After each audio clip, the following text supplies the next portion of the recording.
Les drones russes sont de plus en plus prisés sur le marché mondial, notamment à cause de leur efficacité démontrée lors du conflit en Ukraine. Selon le directeur général adjoint du groupe russe Rosoboronexport, Sergueï Goreslavski, la demande pour ces engins a augmenté de 15 à 20% depuis le début de l'année. Les drones russes se distinguent par leur polyvalence, leur autonomie et leur capacité à opérer dans des conditions difficiles. Ils peuvent effectuer des missions de reconnaissance, de surveillance, de ciblage, de frappe, de brouillage ou de guerre électronique. Parmi les modèles les plus demandés, on trouve le Four-Poster, le Orion E, le Corsair et le Orlan E10E. Le Four-Poster est un drone de reconnaissance et de frappe, capable de transporter des missiles guidés. Il a une portée de 250 km et une endurance de 18 heures. Il est basé sur le drone israélien Sirché Mk2, dont la Russie a acquis la licence en 2011.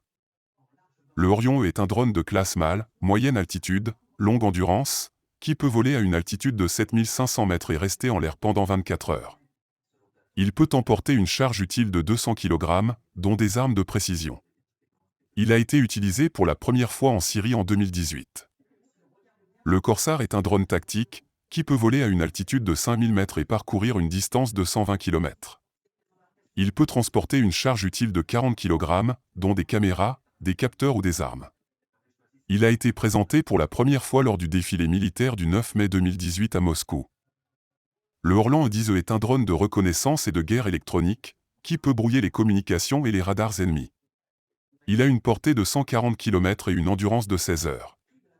Il a été largement employé par les forces armées russes en Syrie et en Ukraine.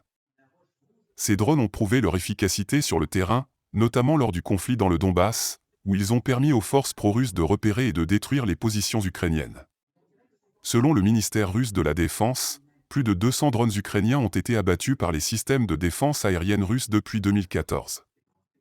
La Russie compte exporter ces drones vers plusieurs pays, dont la Chine, l'Inde, l'Algérie, le Vietnam, le Myanmar, l'Indonésie et la Turquie.